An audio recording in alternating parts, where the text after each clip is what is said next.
Dear students, now let us start with our application process for the masters. And before we jump into that, let us first understand what are the application documents that we actually require while applying. So starting with the transcripts of records, English language certificate of a B2 level, one letter of motivation, GRE scorecard is required. And for GRE also, you have to score at least 145 in verbal, 160 in quantitative, and 3 in analytical writing. So that is the minimum GRE score required, and you have to submit this while you submit your application. Then bachelor's degree, two letters of recommendations on the official letterhead, signed and duly stamped, work experience, CV, and supplementary sheet. Regarding work experience, you have to submit at least 6 months of work experience while you apply for the master's and 12 months of experience during the enrollment process. Meaning that while applying, you only require 6 months of work experience. Yes, now these are some important timelines to consider while you apply. 2nd of December is when the application portal will be open for applications. The deadline is 1st of March 2026, which means that you have 3 months to apply. Out of which, if you are applying by 15th of January 2026, you can be eligible for a 10% early bird scholarship discount for all the applicants. So 2nd of December to 1st of March is the application time frame. If you apply before 15th of Jan, a 10% discount would be applicable. And the course or the courses are full-time courses having 4 semesters across 2 years. The language is English. These are completely English taught courses with 120 credit points. And the fees are 6,000 euros per semester, which means 24,000 euros for 2 years. Yes, now let us understand what is the application process. You have to browse for RWTH Online. You can either do that or DM us for the application link. We'll be happy to share it with you.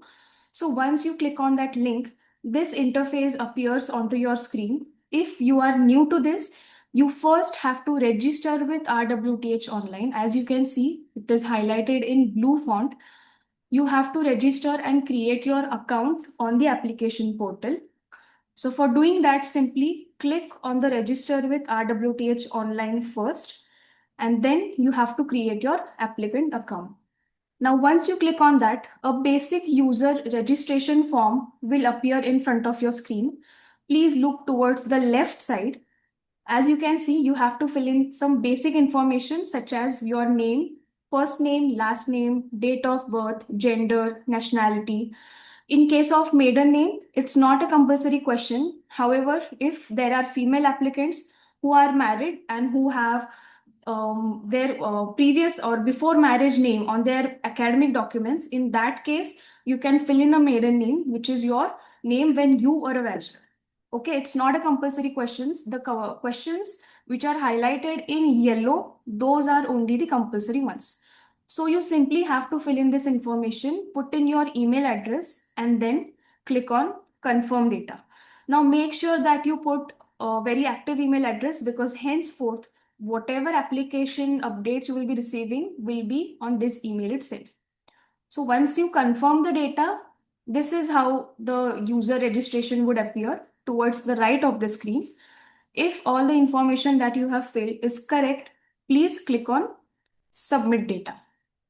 Now, once you submit this, you will receive one email on the registered email ID, which will have the activation link. Okay. As you can see, you will receive a link which would be used for activation and verification of your applicant account. So once you click on that link, your email ID would be verified. As you can see, a blue or green tick mark, it means that your email ID has been verified. You simply have to click on the continue option. A username would already be generated. It is an auto-generated or a system-generated username. You only have to fill in a password. The instructions for creating a strong password would be mentioned on your screen. Minimum minimum 8, maximum 40 characters. Only lowercase is allowed. Generally, we have a habit of putting in the first letter of the password as a capital one, but in this case, you have to submit all of the characters as the lowercase characters, and hence, following these instructions, you have to create a strong password and complete the registration. Again, it would summarize your username and your verified email address. Also, the account validity would also be mentioned here itself. This means that your applicant account has been created. Then you simply have to click on the continue. Now here is actually where you will get access to your application account. A business card or interface in such manner would be visible on your screen. Now here is when you will actually start your application process. You have to click on the first option, which is the applications option, and then click on the enter new application. As you can see, start of the course here is the winter semester 25 or 26. For this year's master's application, it would be 26-27. So you have to continue with it and then select the type of your studies, which would obviously be the master's program. Then select the course, select the master's course that you want to pursue. After that, now you can take a screenshot of this slide because it is very important. After you submit your degree program, you have to choose the entrance semester, which is going to be one manual admission for all the programs for all the students. So please choose one manual admission, and the form of studies would be further training studies. After that, out of the 3 checkboxes, you have to select I have already studied at a university or college before. So these are the ideal options that you have to proceed while you are submitting this. Click on the continue option. Then you have to start filling in your personal data. Your name, last name, date of birth, gender, place of birth, country, maiden name, as I mentioned in some cases, and then nationality. After that, you have to fill a correspond address, which is your official address of your stay. Herein, where you will be receiving all of the official updates in some cases. Now, if your correspond or current living address is the same as permanent home, simply click on this checkbox stating that correspond address is same as the permanent home address. After this, the higher education entrance qualification. Now, this is also a very important data to be filled.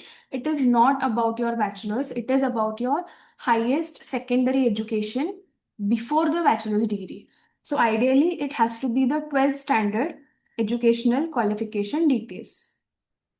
So out of the 3 checklists that you can see here, you have to submit or you have to click on I have obtained a foreign higher education entrance qualification. You can also take a screenshot of this option.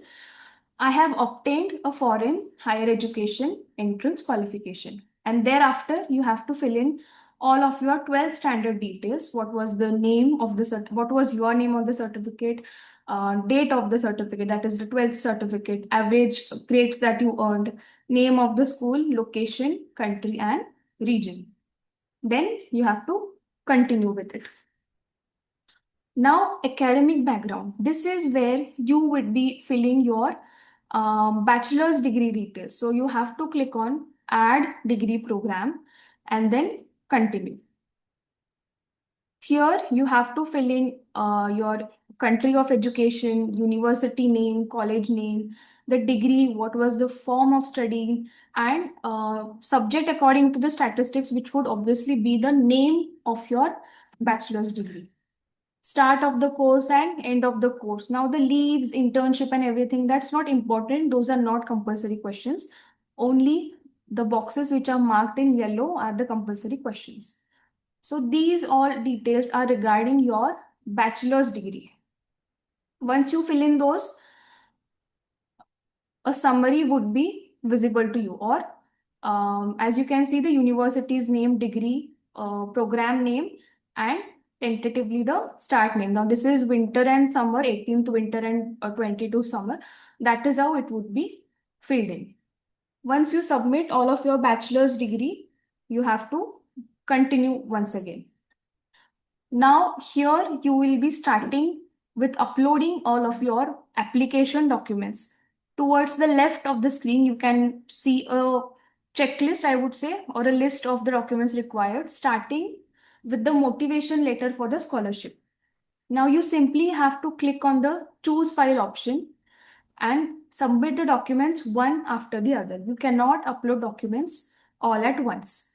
You simply have to choose one after the other, upload them and submit it. So that is how you will be submitting all of your master's application documents one after the other. Under the section of other proof of performance or other proof of assessments, you can also upload your co-curricular activities, sub documents or certificates if you have. If you have more than one, you can make a combined PDF and upload them under this section. After this, a supplementary sheet would be visible to all of you all. This is for the robotic systems course, but of course, you will be receiving a sheet as per your choice of master degree course. Now here, what you have to do is you simply have to download this PDF. You have to download it and fill in the data. Now it would consist of all the basic details like your personal information, your bachelor's degree course and everything, your highest academic grade and degree. You have to fill in the PDF, save it again after filling, and then upload as the same previous steps over there. You have to choose the file and upload it. After that, evidence of English language skills. So whether you are appearing for an IELTS exam, whether you are appearing for the TOEFL exam, this is where you have to choose the correct option. In case of IELTS, the minimum overall band required is 6. In case of TOEFL, minimum of 90 points out of 120 is required. So if you are appearing or if you have appeared for TOEFL, choose that option. In case of IELTS, choose the IELTS option and continue with it. After this, you will be able to see an overview of your application, which will state your application number, which will state the details about the course, which is the starting semester and everything. Then degree programs, type of degree, and all of your documents. Now it is important that at this step you have to check everything or whether you have filled the right kind of a data. If you are sure with it that you have filled or submitted all of the documents correctly, then please click on the confirmation and send the documents to the university or submit those to the portal. After this step, we can say that you have officially submitted your application. Hence, this thank you window would appear on your screen. You have to continue with it. Now, this is how your applicant portal would look like once you submit the documents. The thing is, if any of the documents are not submitted correctly, they will be notifying you throughout this application portal. So make sure that once you submit the application, you can check it regularly or at a specific time intervals. The yellow question mark means that your documents are submitted, but they are not yet checked. The green tick mark would mean that the documents are submitted are correct. And of course, the red cross would mean that documents uploaded are incorrect. So in that case, you have to upload them once again. This is how once you log in, you can always check your application under the applications section. Yes, as I mentioned, this is how it would appear if the documents are not uploaded in the correct format. So you have to correct those at the given point of time. Now, this is very important. Please pay attention that the missing documents, whichever documents are missing in your application at the first step, they can only be uploaded during the regular application time frame, which is only until the 1st of March 2026 for all of the Indian applicants. So in case suppose you're not uploading your IELTS during the application time frame, you have to upload it within the before the 1st of March itself. So make a note of this point. And lastly, when all of your documents are checked and verified, and if everything is correct, overall blue tick mark would be visible to you on your application status. So this was all about the application process.